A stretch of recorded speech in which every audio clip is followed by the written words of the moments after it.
Hello, friends, and thank you for joining me on the Finding Elevation podcast. I'm your host, Lisa Thompson. I am a mountaineer. I've coached hundreds of aspiring mountain athletes to reach their goals. I also am the author of the book, Finding Elevation, Fear and Courage on the World's Most Dangerous Mountain. And I am super passionate about learning and growing through adventurous pursuits. That's why this podcast is dedicated to encouraging, uplifting, inspiring, and educating people like yourself who aspire to elevate their lives through the outdoors. So let's get into it.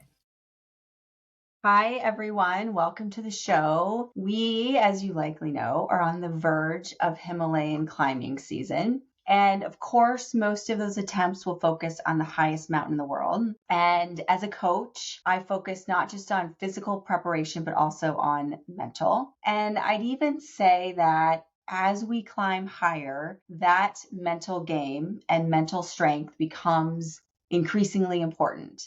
And I don't have any scientific evidence to support this, but in my experience, after about 24,000 feet, mountaineering is totally a mental game because your body is slowly breaking down and getting back to optimal performance thresholds in terms of sleep and nutrition and oxygenation just isn't possible, even if you're breathing bottled oxygen. And I was working this week with a client and we were walking through her Everest attempt and getting her prepared mentally for that. And this client's question comes for her after a really solid baseline of work and putting herself in difficult, challenging circumstances in the mountains where she had to push her body and test her limits mentally and physically. And for her, it also meant that she has a very solid baseline of work on mindset and of knowing why she's climbing. And I think that's important, that foundation. And we've talked a lot about this on this podcast, that foundation of being strong mentally is very important.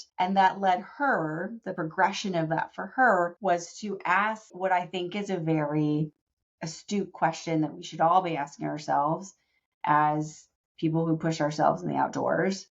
Her question was, how do I balance resilience with pushing too far? And so that's what I want to focus this episode on, because I think that this is a really important conversation, regardless of, as she was, regardless of whether you're climbing Everest or you're planning your first marathon. And if you're asking this question, you've likely had to push through tough situations before, and you realize that there's a line which, if crossed, can get you into trouble. And I find that mountaineering and climbing are unique because in other sports, coaches, mindset coaches will tell you to just push through the pain, to go 150% all of the time, to push through difficult circumstances as though there are no boundaries, to believe that anything is possible and that you're capable of nothing less than what success looks like for you. And being in intense situations in the wilderness, to me, is different. Because that mindset, I think, if taken too far, if that line is crossed, can lead to injury or death, not just to you, but to the people around you. And expeditions, Everest especially, carries with it a tremendous investment in terms of time and money. And we as humans attach emotions to things that we've invested in, like time and money. And that can often cloud our judgment. And then add to that, in the case of high altitude mountaineering, add to that the fact that on Everest, even if you're breathing bottled oxygen, you will be hypoxic and your judgment will be impaired. It's like the perfect cocktail for regrettable decision making.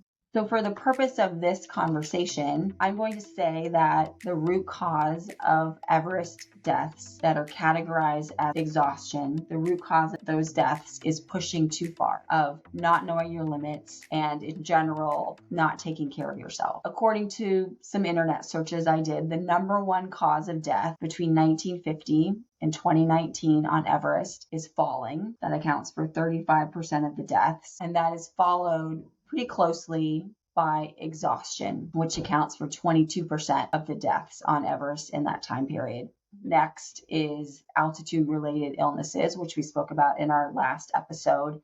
that accounts for 18% of the deaths. So this athlete's question, how do you balance resilience with pushing too far, is an important one, because I'm going to say that the majority of that 22% of people that died from exhaustion had pushed too far, that there were signs that had they had more experience or more awareness or a different set of values, they would have made a different decision and turned around or stopped or done something differently that could have prevented that death. The very short and maybe nebulous answer to how do we know, the short answer to this person's question, this athlete's question, is, to me, this is all about discernment. Discernment, I think, is the key to knowing how to balance resilience with pushing too far and getting yourself into trouble. And this is important because as a coach, I've thought about whether or not discernment is a skill and whether or not it's something that I can teach people. And I think that to some degree, it is a skill. It's something that you can develop and learn and get better at. I think that it's developed over years of putting yourself in difficult, challenging situations where decision-making is critical and the process that you take to make those decisions is critical. And you navigate through those decisions, through those difficult situations in a way that delivers you to a positive outcome. So the question then is, if discernment is key, how do we do that? How do we develop discernment as mountaineers and as climbers? And if I think back to my matriculation as a mountaineer, I think that there are a number of areas to focus on. And we could spend a full episode on each of these, but I'm going to narrow in on just one of them for today. So I think that there are 4 areas that I think are key in terms of developing discernment. One is respect for the mountain and the environment and the situation that you're putting yourself in, and the people and the animals and the plants that call that mountain or that environment their home. So respect is number 1. The other component to me is education, and I think that also is related to skill. So education and skill. And that can, of course, and for most of us, this starts out as theoretical, as taking a class or reading Freedom of the Hills. And it's things like first aid, techniques, weather forecasting, understanding the route and the mountain, and having the skill and the experience to be ready for what that mountain is going to ask of you. So respect is number 1, followed by education and skill. And then I would say communication is also key. And this is definitely a topic that we could spend a whole episode discussing. But to me, when I study what has gone wrong on an expedition or what has gone wrong that led to an accident in the mountains, very often communication is at the heart of what didn't work well and what contributed to that issue. So third, I would say, is communication. But the big thing for me, and the thing that is, I think, harder or maybe just more time consuming to develop, is just being out there. And I know that, mountaineering has become more mainstream, and I speak to people regularly that want to gain the experience and the skill very quickly. And that's great. I am 100% supportive of people wanting to incorporate mountaineering into their lives. And I think there are some things that you can learn very quickly, and there are some things for which there are not shortcuts. And I think developing the discernment that comes from just being out there is one of those things that you can't shortcut. To me, being out there means developing situational awareness, and that includes self-assessment. And it also means developing your ability to assess and manage risks. And I receive this question from time to time, and I talked a little bit about this with Tracy in the last episode. Like, how do you do that? How do you get started in mountaineering, right? You just move to a mountainous area, and there's a beautiful peak there, and it's a part of the culture. This was certainly the case for me when I moved to Seattle. It was a part of the culture, and I thought I'd like to climb Mount Rainier one day, but I had no idea how to do that. And so there are a number of things that I have seen work for people, and this part of the matriculation involves getting out there in a safe environment. And so there are a number of clubs, and we'll link some in the show notes, clubs and organizations around the world that you can join, whose mission it is to teach mountaineering skills and to create an environment of learning and respect in wild places. So look for those. The Mountaineers, which is in Seattle, is a good example of one that you can check out and model and look for something similar where you live. I think having a mentor is also incredibly valuable. And, in my case, I had a good friend who had really good rock skills and I had better glacier skills, and we would just trade, and we would go out together one day and she would show me how to build rock anchors, and we would go out another time and I would help her with glacier travel. And so finding someone who enjoys teaching and sharing and is up for this sort of mentor-mentee relationship, I think is just invaluable. And I would say probably even more efficient than joining a club, because you can tailor your training and your matriculation to whatever your interests are and to your next goals. And very often, mountain guides are a tremendous resource for this kind of one-on-one learning, mentoring environment. But I want to spend most of our time today talking about assessing and managing risk. Humans are notoriously bad at calculating risk, thanks to all kinds of biases that exist in our minds. And also for the emotional reasons that I mentioned previously. You've invested a lot of time and money. Even if you're not climbing Everest, you've invested some amount of energy into preparing for the climb that you're about to embark on. You also very often don't want to endure the pain or embarrassment possibly of coming home and having to say that you didn't summit. I've certainly felt that. I felt, when I thought that a summit was unlikely, I didn't want to come home and say that I didn't summit.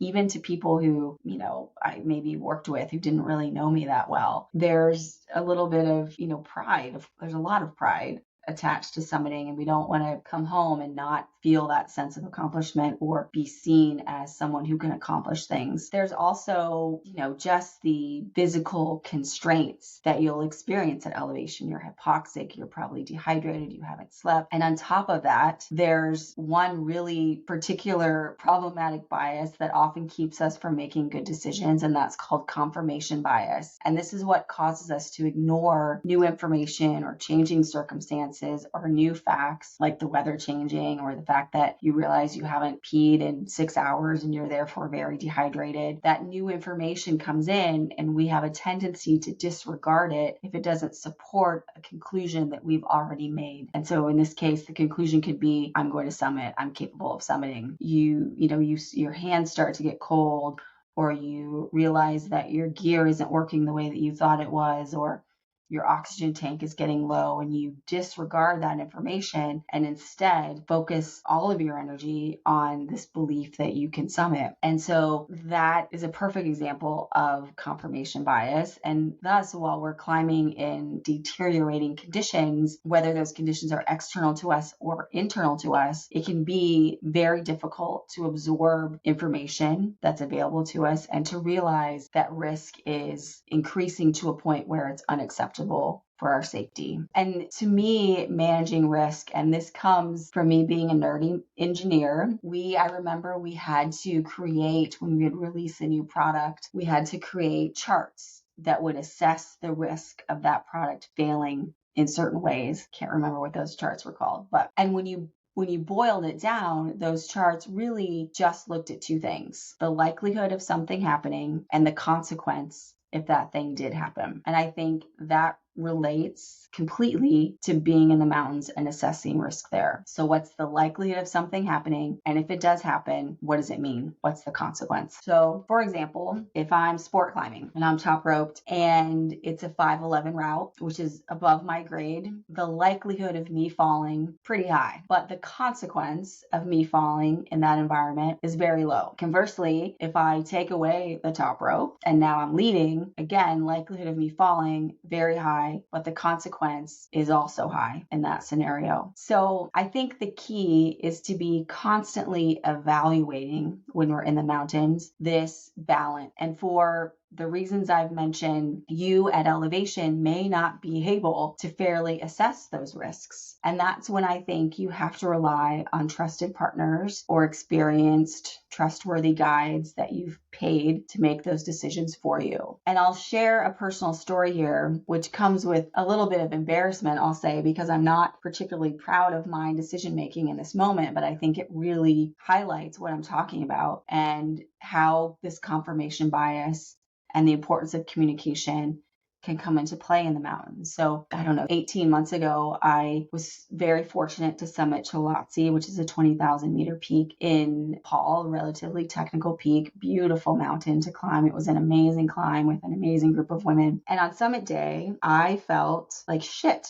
And I was slow and just having a really rough time, really suffering on that climb. And, the weather was great. The rest of the team was killing it. And I was just sucking. And I remember thinking, and I will say egotistically, that's not a position I'm used to being in. It's not a place I'm comfortable being in. And I continued climbing, and I convinced myself that I hadn't summited a big peak in more than 2 years because of COVID. I was 2 years older. I convinced myself that I hadn't trained enough, and that those were the factors at play. And I continued pushing. And I remember even hallucinating and telling myself that was me just pushing really deep, digging really deep, when in fact I was absolutely hallucinating. And I continued climbing. And if you see the summit pictures, I don't look happy on the summit. I remember thinking, just get me out of here, because I knew something wasn't right, but it had not clicked to me, to communicate that, which was the biggest mistake that I made, was to not say to someone, I don't know what's going on here. And 100% my ego kept me from doing that,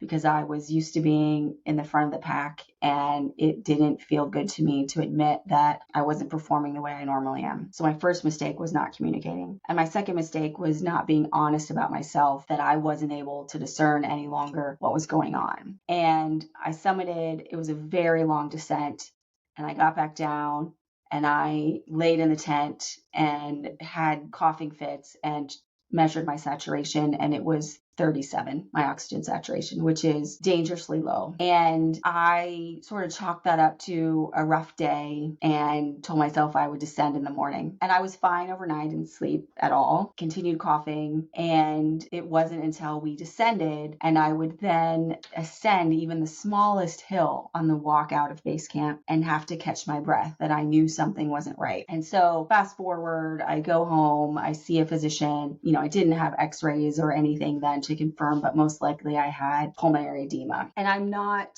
proud of my behavior in that moment, but I share this story, hopefully, as an example that it can happen to any of us, that it doesn't matter. You can have a lot of experience and still struggle with discernment, which I did in that moment. And I share this story also to hopefully help you make better choices, and also as a reminder that every time we're out there is a chance to learn and do something differently. And I have since then become much more comfortable saying, I don't feel great today, and knowing that because I'm climbing with people that I trust, who have literally got my back, that's okay to say. And it's not, a story about what I'm capable of as a climber. So I think it's very important to learn from stories like that, especially if they're not our own, and to always be assessing how we're feeling, how things are changing, and being honest about what's going on around us. So that's my story from Cholotse.